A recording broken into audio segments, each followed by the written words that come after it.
Well, Steve, how did it go at the work truck show for you? I thought it was a really good show. I think I've seen some press releases that came back that said, I'm not sure if it was an all-time record attendance or obviously it's the best attendance they've had since the global pandemic struck. But in terms of the number of folks that were there, the level of interest in not just the technology that's so hot today, but just everything. I think people were really engaged, and so a lot of good conversations. Heard I think a lot of encouraging things about the industry and some of the headwinds that we have maybe abating a little bit. We can talk more about these, as we kind of roll through our thoughts here. But yeah, overall, I would say thumbs up. Yeah. Very good meeting. Probably the best one that I've been to so far. And I think that was my, not counting the whole disruption for COVID. I think that was my 10th year. So yeah. Yeah, I will tell you, Indianapolis was definitely bustling, and we had probably, I think, about 35, 38 people out there for the show, and so it was. We had a good crowd of folks at the show, and man, it was incredible. I just couldn't believe the attendance. And to your point, definitely the best year I've seen in a long, long time. So I was very encouraged to see the attendance and the excitement. It seemed like they had a lot of great things going on this year. And so I'm looking forward to next year already. Yeah. It's a great show. Same here. So I don't know about you, but my kind of routine, I have been a faithful attender of the Green Truck Summit. I think actually since they started it. If not, I might have missed the first year.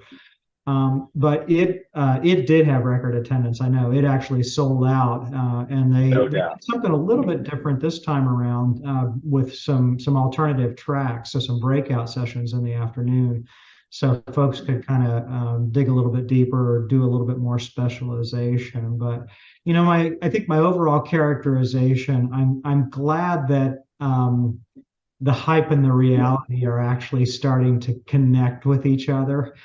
So Yeah. I think even the proponents are starting to realize, this is a really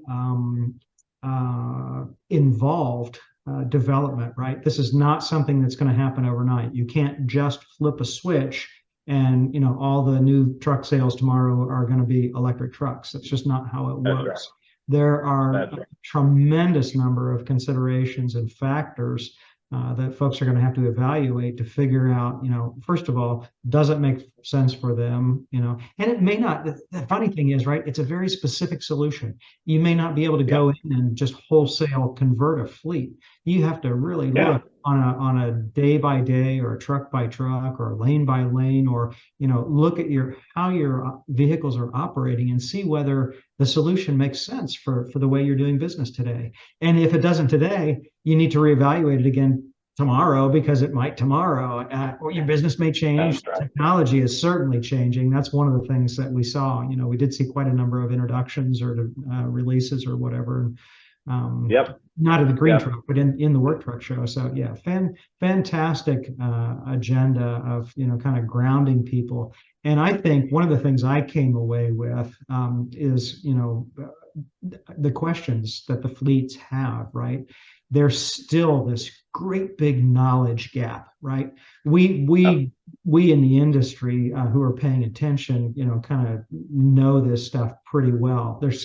I don't claim to be an expert by any stretch of the imagination, but when I start hearing fleets say, I don't even know how to start this process, how to start this conversation. Obviously, there's Right. a knowledge gap in there. And of course, that's a great opportunity, again, for those of us who have a stake in this to approach those fleets and say, let us help you. Let us, help you. Yeah. Here are the questions to ask, and here's how we can answer them. And if we can't answer them, we know where to get you to get those things answered and get them started in that process of doing the evaluation. So, yeah. Yeah, I mean, and you said it at the onset, the buzz is beginning to meet with reality, right? And that's a good thing. We in our conversations with fleets and with dealers and independent contractors, they're looking for guidance on how can we make this transition, and does it even make sense for me right now given what I do. I was encouraged that you're seeing ranges today that look compelling. What does that mean for the weight? What's the customer doing? Those are all, things that have to be evaluated. But I was encouraged by some of the extended ranges that are available. The buzz has been there for a few years now in great fervor. Isuzu, came out with their EV truck, and they didn't come out just immediately with something like what we were seeing from others, because they want to be sure that what they're doing is going to actually work, and that they don't trade the tremendous value that they built with their customer base on a truck that is right down the middle of the road. But even Isuzu joined in, and I think it's into 2024 that they should have something ready to go. But those conversations with dealers look like this. Okay, what's your utility company? How much bandwidth for power do they have in terms of supply to your location? How is your location structured? How much charging infrastructure do you think you're going to need in the near term and the longer term? And the same conversation happens with fleet customers. I mean, if they're running 50 trucks and they think they're going to have 10 EV trucks next year after, they need to start building the infrastructure now. And part of the challenge that we're seeing with building out the infrastructure is that the equipment is not quite available. So some of it is out a year and a half. So there's a lot going on here, and it's not going to make perfect sense for everyone, but taking steps to move in that direction is going to be good for us ultimately. I've said this before. I would much prefer a quiet EV step van delivering, or whatever other kind of vehicle delivering something to my house, rather than loud and noisy and stinky. Yeah, exactly. Yeah. So, it's going to be interesting to see, and we've certainly tried to get out ahead of it and help our customers with that transition, not just with financing, but with partnerships that can give them consultation on the kind of infrastructure that they need to build at their location, and whether they can. That they may need to add solar to the equation in order to produce the power that they need to charge the vehicles that they're going to be holding for sale. So, and it works the same way with anybody who wants to do this. So, but it is good to see the sexiness of that transition meeting with the reality of power needs, right? Yeah, for sure. I want to expound on a couple of points that you touched on. You mentioned, the dealers and the customers having to ask those questions and have those conversations with their utilities. I've actually spoken with a manufacturer, with one of the OEMs, and I'm not naming names, but they're trying to bring electric charging capability into their tech center. And it's a 2-year proposition, right? It's not something that's going to happen overnight. Yeah. And so just underscoring your point, you need to, if you're even thinking about it, you need to start having those conversations sooner rather than later. And that's just, again, one consideration. It's an important one, obviously, but maybe that's the reason that it's such a long haul. So, The other thing that I Yeah. was thinking about, you mentioned the vehicles and some of them not being ready. I just at our seminar in the spring did an update on what's actually out there, and we have I think about 100. I want to say about 150 commercially available models of just Yeah. battery electric classes 4 through 8 here in the U.S. market. Hmm. That sounds like a lot, but it's from 70 different OEMs, if you can believe that. Yeah. So not only That's a obviously do we quite a have our distribution. yeah, not only do we have our incumbent OEMs and some of them who have been conservative in coming to market, taking that approach, but we've got an awful lot of new entrants. And if you think about just do the simple math, right? Let's say 150 and or 140 and 70 OEMs, that's 2 models per OEM. It's actually highly concentrated in bus. And in the bus, you've got the bus that's this long and the bus that's this long and the bus that's this long. So Yeah. the proliferation of models, it's increasing. I do this exercise, every 6 months or every year. So we do see an increase in the number of things that are out there. But in terms of where the interest is, where the hype is, where the buzz is, that's where we're not seeing product come to market yet, right? The long haul Class 8 Right. semi is going to be one of the last bastions of holdouts as far as diesel or ICE or however you want to think about it, until the No doubt. technology can mature and broaden itself to handle that market, or the folks that are doing that work change their business models and they quit doing long haul.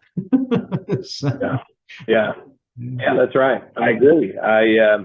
Look, the clean energy transition is going to be a conversation we're having for a long time, and it's not going to be done overnight, and certainly not on the long haul side. I think the other thing that was coming up quite a bit during the conference was just the economy. What's going on with the economy? What's it going to look like 6, 9, 12 months from now? And I know you have some perspective on that, and we love to hear it. Yeah, sure do. It's funny. The Work Truck show kind of predated I'll call them banking difficulties that have just come out in the last few weeks. Uh, Prior to that, our expectation for this year, we're going to see a little bit of GDP growth for 2023. I think we're sitting at about 0.4% of GDP growth, just to give you a sense. And that's actually up Yeah. because we were calling for a minor contraction. So things have not been quite as soft as we had expected. And it seems too like we keep kind of kicking the can down the road, right? For whatever reason, this cycle, business cycle, freight cycle, they just want to hang on a little bit longer. Full disclosure, we do have a couple of negative quarters in there. So the second and third quarter of this year, we are expecting the economy to actually contract or to shrink. But on balance, we'll be able to hopefully, fingers crossed, eke out just a little bit of growth. Now, of course, that raises the question, okay, what about these bank? And I'm specifically not using catastrophe or some of those sharper words that are flying around on some of the news networks and financial networks. It just doesn't feel like a collapse, right? Like we had back with the Lehman Brothers prior to the Great Recession. So yes, a couple of banks failed. They're, in the great grand scheme of things, not really very large. Now, of course, the whole Credit Suisse situation is a little bit different situation, and it is Yeah. concerning. But the problem is it's so early days at this point. We don't know how things are going to play out. Doesn't look like consumers are panicking and running to the banks, to withdraw their funds and deposit them in the First National Bank of Sealy Posturepedic or ball canning jars and go bury their money in their backyard, like probably did happen in the Great Recession or the Depression back in the 20s. So fingers crossed. We're hoping that it's not a terribly disruptive development. But it does, you can't ignore the possibility that it does carry that potential. And of course, if you whack the economy, that's going to have a pretty direct and meaningful impact on our industry. So we would expect lower demand, lower sales, and therefore, a need to not produce quite as many vehicles as we thought we would. It is kind of head scratching though, because in the pent up demand world that we've been in for the last couple of years, even if you have economic softening, are there folks out there who are trying to get trucks that don't care?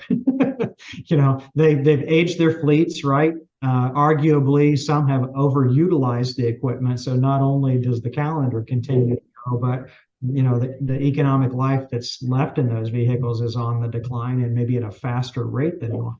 And so they're really in a situation where they want to turn some of that older equipment and put some new iron in place. So they may just, blink and keep running. I don't know. Yeah, we use this term a lot when you and I visit, or at least I do, and that is, it's going to be a little bit of a mixed bag. We just came out of, 2 years of unprecedented times in terms of the health of our portfolio. And all lenders were experiencing the same thing. If you look at the data from ELFA, you'll see it. I mean, the last 2 years has been great. And so what we're experiencing now is a slight increase in delinquency, but it's not something that we look at and go, oh no.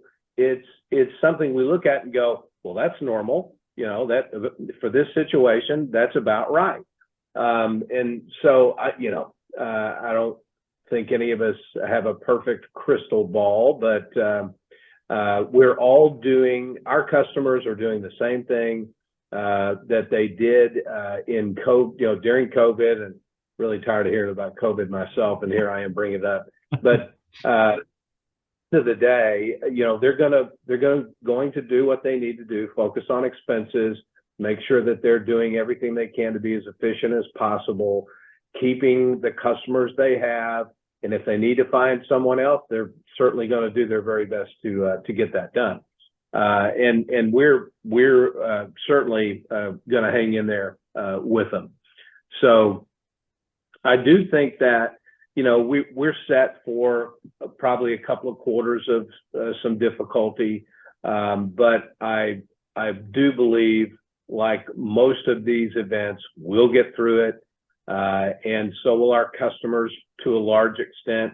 There will be some that are just in a very difficult situation, and we'll work with them as best we possibly can. But I'm with you. I think we're probably going to have a couple of quarters of contraction, and I'm hopeful that the bank situations that are going on right now don't equal out to something more dramatic. Yeah. That's the thought. Yeah. It's interesting that the portion of the economy or our industry that's getting whacked the hardest right now, of course, is that long haul, freight market that I talked about.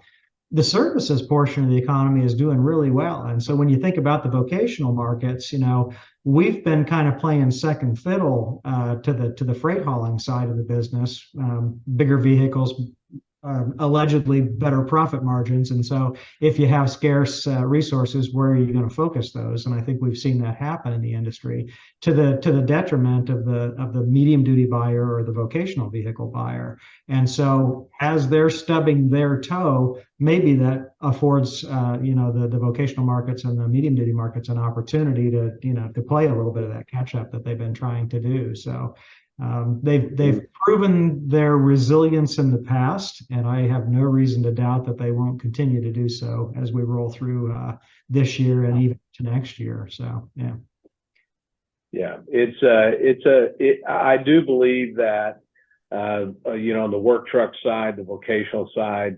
that things will be decent for through this difficult period. I really do.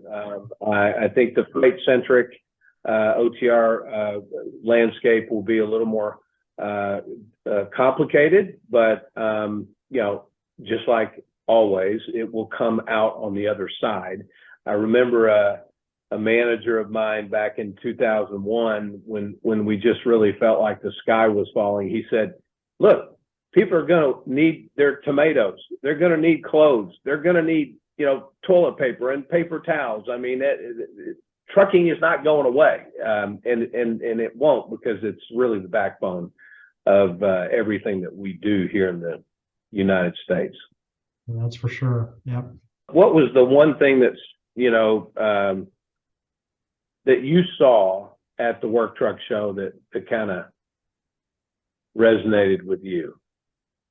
I can't limit it to one. I have to take two. So the first one is just the opportunity to see some of the new releases. And so you mentioned Isuzu debuting their electric chassis. So it's really exciting to see that progress. There were a number of I'll call them new entrants. Some of them not so new. Some of them have been around 4 or 5 years already, working on development of their product. But just having the opportunity to see the progress that they've made and talk with them about their solutions, their technology, and what they're doing. So I think that was probably the coolest thing, and the thing that I was looking forward to the most. The reason I can't limit it to two is, and I have to jump on the hype and buzz wagon, was the introduction of a solid state battery. Now it's prototype, right? It's prototype. Let me be very clear that this is not available for purchase. It's not ready for prime time. But earlier in the conversation, when I talked about developments in the technology, what the industry faces, some of the biggest dilemmas once you get past the recharging infrastructure, is power density, right? The energy per pound. And then, of course, the cost also factors into that. But if we are going to see electric go into a broader slice of the commercial vehicle industry, we have to see improvements like that in the capability, in the technology. And so the fact that there's folks probably in little white coats in laboratories somewhere working on these kinds of things is encouraging. And the fact that they're making some progress is, just about makes me downright giddy. So. Absolutely. Yeah. That was one of the encouraging things that I saw. And I think, with technology improvements, payload is going to be the measure, right? Yes. I mean, if it weighs too much per pound of energy, or per kilowatt of energy that can flow through into the situation, it's going to impact payload. That impacts everything, yes, all the way down the line. So I think that it'll be interesting to see the development of that battery type for through this year and maybe next, and just we'll see how quickly we can adopt that capability into maybe even the long haul market. Yeah, that's going to be a place that we could use it if time will tell, for sure. Yeah, that's right. That's right. Well, we had I think we talked about this in the beginning, and it was just a very well attended show. We saw a ton of dealer customers at that meeting, and it was great to see them. It was great to catch up, with Ford, GM, and Ram. There was just a tremendous buzz with all the stuff they have coming out, and so it was a blast. I really enjoyed it, and I'm looking forward to seeing you out there again next year. Yep. For sure. Bigger, better, faster, stronger, cheaper. Maybe right. Not. All the above.